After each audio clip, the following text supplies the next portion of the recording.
Modern industrial management has also provided us with useful models for addressing the inherently fragmented spectrum of profoundly different responsibilities, capacities, and institutional settings.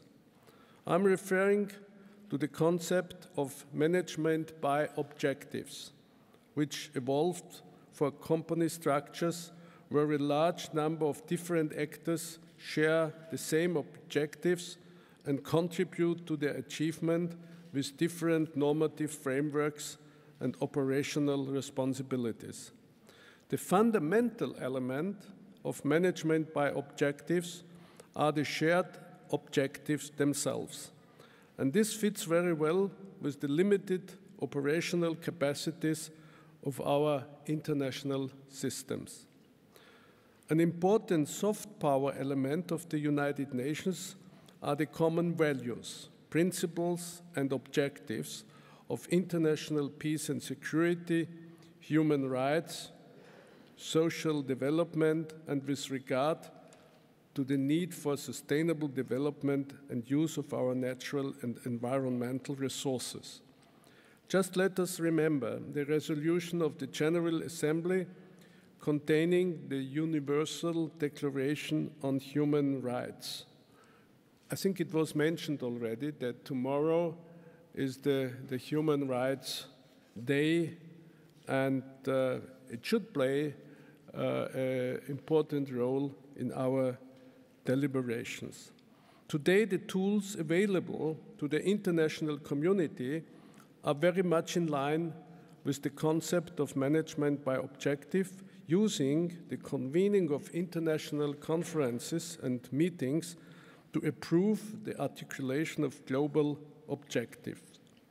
A prominent recent example are the Millennium Development Goals of the United Nations.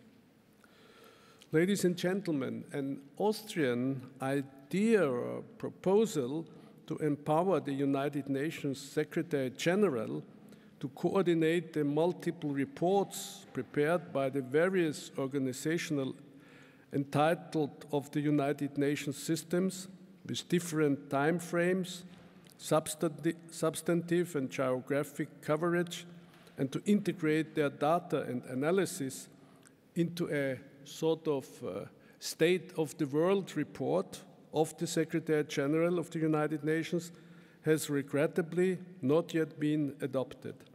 Such a report would probably provide the international community with a coherent framework for a decentralized implementation of our global action by the different interstate, national governments, and non-state partners in global affairs. At the same time, the central object of our global policy has undergone a profound reorientation from state-focused policies to citizen-focused approaches to global affairs. The human being has in fact become the core object of our agenda.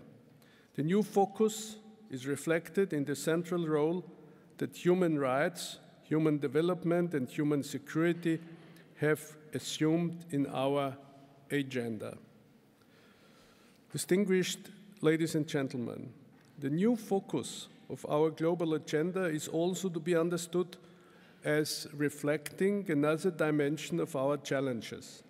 The citizen has become an important defining element for economic and social development, environmental sustainability, and for peace and security. The citizen is not only primary victim, but also actor and perpetrator in the defining of our societal quality. In fact, most societies are living today a process of societal disintegration. Growing inequality is accompanied by a process of societal exclusion and humiliation, leading even to civil wars or sort of revolution, intra-societal violence, organized crimes, etc. Concrete experience in the different regions of the world in particular also in post-conflict areas, has put attention to the needed processes of dignity building through learning and understanding of one's own and the other's human dignity as assured by our system of human rights. In the beginning of my remarks, I was referring to the increasing role of non-state actors in global governance. Today, it seems to be widely accepted that in the financial area, the influence of private actors has gone too far, much too far. The shift of regulatory competences from the state authorities to private networks with their self-defined sets of rules and forms on self-regulation is one of the major causes, in my opinion, of the financial crisis. Private institutions have become important economic policy authorities and probably too important. Unregulated financial markets have weakened the power of parliaments.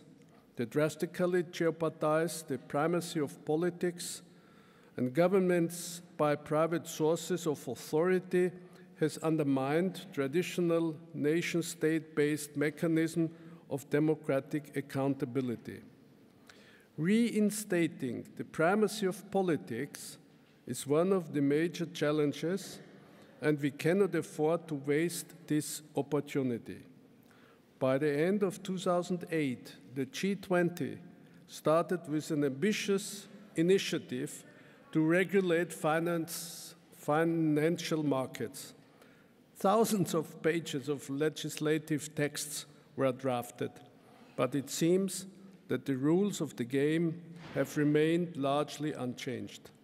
Powerful private interests have blocked major reforms, until now at least. Parts of the civil society are responding with anger and with a sense of helplessness. In parallel, as a consequence of the crisis, we are observing a break of the social bond and a process of declining solidarity. Let me finally say just a few words on Europe, where just in these days and even in this hour, intensive discussions and attempts are made to solve at least some of the present problems. Since its very beginning, the European Union has experienced episodes of setbacks and of major progress, where the European project was driven forward. To give an example, the breakup of the European Exchange Rate Mechanism, ERM, in the early 90s of the last century was at the same time a major impetus for the creation of a single currency. In recent months, we have seen last-minute compromises on the minimum necessary to tame markets, at least temporarily.